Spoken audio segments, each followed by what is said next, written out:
L'arrêt cardio-respiratoire présente certaines spécificités en termes pédiatriques, tant sur les étiologies, le diagnostic ou la prise en charge. Chez l'enfant, les causes hypoxiques dominent et l'arrêt est initialement respiratoire dans la majorité des cas et dégénère en arrêt cardio-respiratoire. Si bien qu'au moment où les secours arrivent, l'arrêt respiratoire dans un cas sur 4 est devenu cardio-respiratoire dans 3 cas sur 4. Il existe deux pics d'incidence répondant à des causes différentes chez l'enfant. Le premier, avant l'âge de 2 ans, et 50% des décès avant cet âge sont liés à la mort subite du nourrisson. Au-delà de cet âge, les causes qui prédominent sont les causes accidentelles, qu'elles soient domestiques ou extra-habitation, à type de traumatisme, de noyade ou d'inhalation des corps étrangers. Lorsque les secours arrivent, le rythme enregistré chez l'enfant est malheureusement dans 90% des cas une asystolie et les rythmes défibrillables, TV ou FV, ne sont enregistrés que dans 10% des cas. Chez l'enfant, le diagnostic d'arrêt cardio-respiratoire, comme chez l'adulte, fait appel à l'absence de signes de vie et à la prise du pouls sur une période ne devant pas excéder 10 secondes. Néanmoins, chez l'enfant, le site de la prise du pouls est différent et le pouls doit être palpé au niveau brachial chez l'enfant de moins de 1 an et carotidien au-delà. En ce qui concerne l'alerte des secours, les particularités étiologiques de l'arrêt cardio-respiratoire de l'enfant, avec les causes respiratoires au premier plan, modifient un petit peu les données de l'alerte. Un sauveteur seul découvre un enfant en arrêt cardio-respiratoire, la stratégie va dépendre de l'âge de l'enfant. Si l'enfant ne présente pas de signes pubertaires, si l'enfant est avant l'âge de la puberté et que le sauveteur est seul et qu'il constate l'arrêt cardio-respiratoire sans pouvoir en dater l'origine, l'alerte ne se fera qu'après 5 insufflations et 1 minute de réanimation cardio-pulmonaire de base, en l'absence de récupération d'une conscience ou d'un état circulatoire efficace.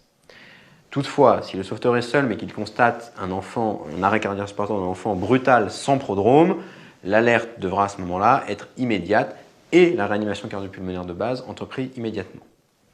Si les sauveteurs sont au moins 2, un alertera immédiatement les secours, tandis que le deuxième démarrera la réanimation cardio-pulmonaire de base.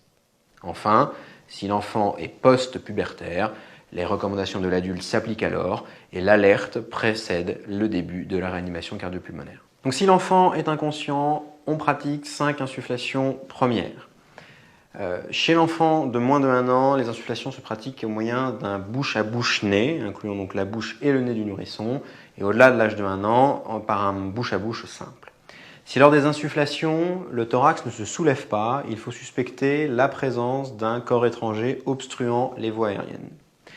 Les manœuvres de désobstruction chez l'enfant sont différentes si l'enfant est conscient ou inconscient. Si l'enfant est inconscient, on va basculer en arrière sa tête, ouvrir la bouche pour rechercher la présence d'un corps étranger. En cas de suspicion de corps étranger ou de visibilité du corps étranger, extraire le corps étranger à l'aide de 2 doigts en crochet, puis renouveler les insufflations, vérifier leur efficacité, faire 1 minute de réanimation cardio-pulmonaire et alerter les secours. En revanche, si l'enfant est conscient, on commencera par 5 tapes fermes et appuyées au milieu du dos, suivi de 5 compressions thoraciques. Chez l'enfant, les manœuvres abdominales, type manœuvre de Heimlich, sont à proscrire. Elles sont même dangereuses chez l'enfant jeune. Les compressions thoraciques du massage cardiaque externe se font également au rythme de 100 par minute, à l'aide de 2 doigts chez le nourrisson appuyés sur le sternum, ou du talon d'une main, voire de 2 mains, chez l'enfant plus grand ou chez l'enfant post-pubertaire. Le rythme, compression, insufflation, se fait également au rythme de 30 compressions pour 2 insufflations si le sauveteur est seul. En revanche, s'il y a au moins 2 sauveteurs, le rythme est de 15 compressions pour 2 insufflations, quel que soit l'âge de l'enfant. Chez l'enfant aussi, la défibrillation précoce est importante, mais malheureusement, seuls 10% des enfants en arrêt cardio-respiratoire ont un rythme défibrillable. Le défibrillateur automatique externe peut être utilisé chez l'enfant à partir de l'âge de 1 an. S'il n'est pas spécifiquement pédiatrique, l'utilisation d'un atténuateur d'énergie est recommandée jusqu'à l'âge de 8 ans ou un poids de 25 kg. Les électrodes, les patchs de défibrillation adulte peuvent être utilisés dès l'âge de 1 an.